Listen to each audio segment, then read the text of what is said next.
ನಮಸ್ಕಾರ, ಶುಭೋದಯ. ನಿಮ್ಮ ಜೀವನದಲ್ಲಿ ಏನು ಅಂದ್ಕೊಂಡ್ರು ಆಗ್ತಿಲ್ಲ, ಹಣ ಕೈಯಲ್ಲಿ ಉಳಿತಿಲ್ಲ, ಅಂದ್ಕೊಂಡಿದ್ದು ಒಂದು ಆಗೋದು ಇನ್ನೊಂದು, ಹೀಗೆ ಆಗ್ತಿದ್ರೆ ಅದಕ್ಕೆ ಮುಖ್ಯ ಕಾರಣ ಏನು ಗೊತ್ತಾ? ಅದುವೇ ವಾಸ್ತು. ವಾಸ್ತು ಸರಿ ಇದ್ರೆ ಜೀವನವೇ ಬದಲಾಗಲಿದೆ. ಹಾಗಾದರೆ ಹೇಗೆ ವಾಸ್ತು ಬಗ್ಗೆ ತಿಳಿಯೋದು? ಅದೆಲ್ಲವದಕ್ಕೂ ಉತ್ತರ ಇಲ್ಲಿದೆ. ಎಲ್ಲರಿಗೂ ಗೊತ್ತಿರುವಂತೆ ಮನೆಯೆಂದರೆ ಮೊದಲಿಗೆ ಮನಸ್ಸು ನೆಮ್ಮದಿ ನೀಡುವ ಸ್ಥಳ. ನೆಮ್ಮದಿಯೇ ಇಲ್ಲವೆಂದರೆ ನಮ್ಮ ಕೆಲಸ ಕಾರ್ಯಗಳು ಸಫಲವಾಗಲು ಸಾಧ್ಯವೇ? ಅದಕ್ಕಾಗಿ ನೆಮ್ಮದಿ ನೀಡುವ, ನೆಮ್ಮದಿಗಾಗಿ ಮಲಗುವ ದಿಕ್ಕು ಮತ್ತು ಮಲಗುವ ಕ್ರಮ ಹೇಗಿರಬೇಕು?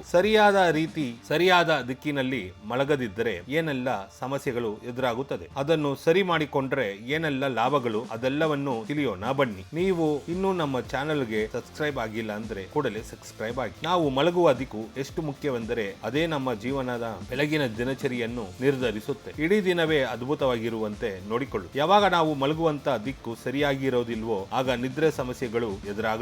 ಅಂದ್ರೆ ನಮ್ಮ ಒಳಗಿನ ಶಕ್ತಿ ಅಂದ್ರೆ ಇನ್ನರ್ ಎನರ್ಜಿ ಸರಿಯಾಗಿ ಫುಲ್ಫಿಲ್ ಆಗೋದಿಲ್ವೋ ಆಗ ನಮ್ಮ ಬೆಳಗಿನ ದಿನಚರಿ ಕೆಲಸ ಕಾರ್ಯಗಳು ಹಾಗೂ ಹೋಗುಗಳು ಹಾಗೂ ಜೀವನ ಶೈಲಿ ಹಾಳಾಗುತ್ತೆ. ಅದೇ ರೀತಿ ಔಟರ್ ಎನರ್ಜಿ ಕೂಡ ತುಂಬಾ ಇಂಪಾರ್ಟೆಂಟ್. ಸೊ ಅದ ಕಾರಣಕ್ಕಾಗಿ ಸರಿಯಾಗಿ ನಿದ್ರೆ ಮಾಡಬೇಕು. ನಿದ್ರೆ ಅನ್ನೋದು ಇನ್ನರ್ ಎನರ್ಜಿ ಆದ್ರೆ ನಮ್ಮ ಒಳ್ಳೆ ಕೆಲಸ ಕಾರ್ಯಗಳು ಔಟರ್ ಎನರ್ಜಿ. ಮನುಷ್ಯನಿಗೆ ಸರಿಯಾಗಿ ನಿದ್ರೆ ಮಾಡದಿದ್ದರೆ ಯಾವುದೇ ಕೆಲಸ ಕಾರ್ಯಗಳು ಸರಿಯಾಗೋದಿಲ್ಲ. ಒಬ್ಬ ವ್ಯಕ್ತಿ ಆಕ್ಟಿವ್ ಆಗಿರಬೇಕಂದ್ರೆ ದಿನಕ್ಕೆ ಕನಿಷ್ಠ ಪಕ್ಷ 7 ರಿಂದ 8 ಗಂಟೆ ನಿದ್ರೆ ಮಾಡಬೇಕು. ಆದ್ರೆ ಈಗಿನವರು ಮೊಬೈಲ್, ಟಿವಿ, ಇದು ಅದು ಅಂತ ಹೇಳಿ ನಿದ್ದೆನೇ ಮಾಡೋದಿಲ್ಲ. ಇದಕ್ಕೆ ಕಾರಣ ಏನು ಗೊತ್ತಾ? ಅದುವೇ ವಾಸ್ತು. ಇದರಿಂದಾಗಿ ಆರೋಗ್ಯಕ್ಕೆ ಸಂಬಂಧಪಟ್ಟ ಹಲವು ಸಮಸ್ಯೆಗಳು ಎದುರಾಗುತ್ತದೆ. ಅದರಲ್ಲಿಯೂ ಆಲಸ್ಯತನವೇ ಅಂದ್ರೆ ಸೋಮಾರಿತನ ಬಂದು ಎಲ್ಲಾ ಸಮಸ್ಯೆಗಳಿಗೆ ಕಾರಣವಾಗುತ್ತದೆ. ಇದೆಲ್ಲದಕ್ಕೂ ಪರಿಹಾರ ಮಲಗುವ ರೀತಿ, ಮಲಗುವ ಕ್ರಮ. ಹಾಗಾದ್ರೆ ಹೇಗೆ ಮಲಗೋದು? ಸರಿಯಾದ ಕ್ರಮ ಯಾವುದು? ಮೊದಲಿಗೆ ಯಾವ ದಿಕ್ಕಿಗೆ ತಲೆಯಾಕಿ ಮಲಗಬೇಕು, ಯಾವೆಲ್ಲ ವಸ್ತುಗಳು ನೀವು ಮಲಗುವ ಜಾಗದಲ್ಲಿ ಇಡಬಾರದು ಎಂದು ತಿಳಿಯುವ ಮೊದಲು ಬೇಸಿಕ್ ಆಗಿ ಕೆಲವೊಂದನ್ನು ಪಾಲಿಸಬೇಕು. ಅವುಗಳ ಯಾವೆಂದರೆ,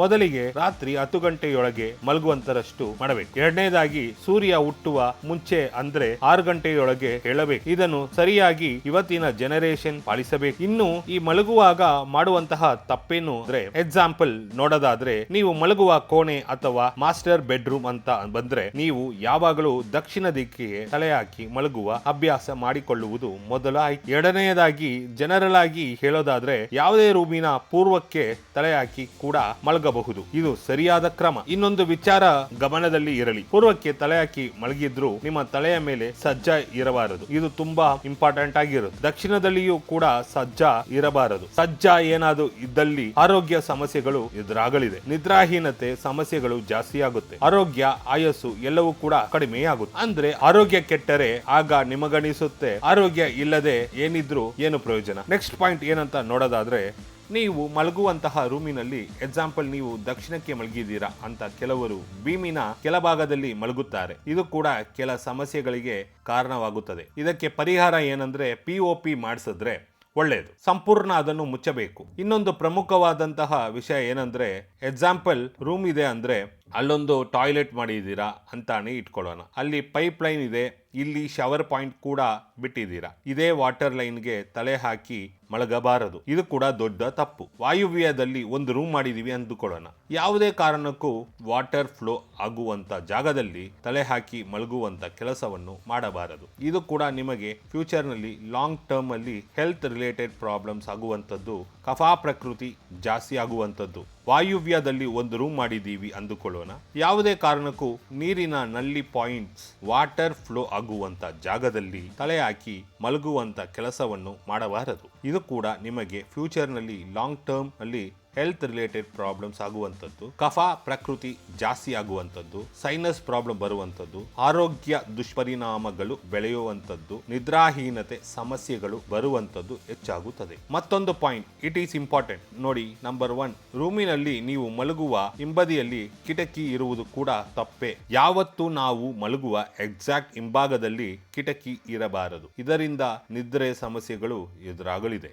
ಇನ್ನು ಕೆಲವರು ಇತ್ತೀಚಿನ ದಿನಗಳಲ್ಲಿ ಆರ್ಕಿಟೆಕ್ಟ್ ಡಿಸೈನ್ಸ್ ನಾವು ಸೈಂಟಿಫಿಕ್ ಆಗಿ ಏನೋ ವಾಸ್ತು ಮಾಡ್ತೀವಿ ಅಂತ ಹೇಳ್ತಾರೆ. ನೀವು ಯೋಚನೆ ಮಾಡಿ, ಒಂದು ಕಾಮನ್ ವಿಚಾರ, ನಾವು ಎಷ್ಟೇ ಸೈಂಟಿಫಿಕ್ ಆಗಿ ಮುಂದುವರೆದಿದ್ರು ಕೂಡ ಎಷ್ಟೋ ಸಾವಿರ ವರ್ಷಗಳ ಹಿಂದೆ ಋಷಿ ಮುನಿಗಳು ಪೂರ್ವ ದಕ್ಷಿಣ ತಲೆ ಹಾಕಿ ಮಲ್ಗಿ ಅಂತ ಹೇಳಿದ್ದಾರೆ. ಅವರಿಗಿಂತ ಅಡ್ವಾನ್ಸ್ ಆಗಿ ನಾವು ಇದೀವಾ ಅಥವಾ ಆ ಲೆವೆಲ್ ನಾಲೆಜ್ ನಮ್ಗೆ ಇದೆಯಾ ಅಂತ ನಿಮಗೆ ನೀವೇ ಪ್ರಶ್ನೆ ಹಾಕೊಳ್ಳಿ. ನಿಮಗೆ ಉತ್ತರ ಸಿಗುತ್ತೆ. ಪಶ್ಚಿಮದಲ್ಲಿ ಮಲ್ಕೊಂಡಾಗ ನಿಮ್ಮ ಹತ್ರ ಒಂದಷ್ಟು ದುಡ್ಡು ಓಡಾಡಬಹುದು, ಬಿಟ್ರೆ ಸೋಮಾರಿತನ ಆಲಸ್ಯತನ ಜಾಸ್ತಿ ಆಗುತ್ತೆ. ಮತ್ತೆ ದುಡ್ದಿರುವಂತಹ ದುಡ್ಡನ್ನ ಫಿನಾನ್ಷಿಯಲಿ ಪ್ರಾಬ್ಲಮ್ಸ್, ಹೆಲ್ತ್ ಗೋಸ್ಕರ ಖರ್ಚು ಮಾಡ್ಕೋತೀರಾ, ಆರೋಗ್ಯದ ಸಮಸ್ಯೆಗಳಲ್ಲಿ ಸಿಗಾಕೋತೀರಾ, ಮತ್ತೆ ಪದೇ ಪದೇ ಮೋಸ ಹೋಗುವಂತದ್ದು. ಪಶ್ಚಿಮದಲ್ಲಿ ಮಲಗುವಂತವರಿಗೆ ಅಡಿಕ್ಷನ್ ಜಾಸ್ತಿ ಆಗುತ್ತೆ. ಅದರಿಂದ ನಾನು ಹೇಳೋದು ಏನಂದ್ರೆ, ಯಾವುದೇ ಕಾರಣಕ್ಕೂ ಬೆಸ್ಟ್ಗೆ ತಲೆ ಹಾಕಿ ಮಲಗಬೇಡಿ. ಯಾರೇ ಏನೇ ಹೇಳಿದ್ರು ಕೂಡ ನೀವು ಮಲಗಬೇಡಿ. ನಾವು ಏನೇ ಅಪ್ಡೇಟ್ ಆಗಿದ್ರು ಕೂಡ ಹಳೆದನ್ನ ಇಟ್ಕೊಂಡು ಅಪ್ಡೇಟ್ ಆಗಬೇಕು.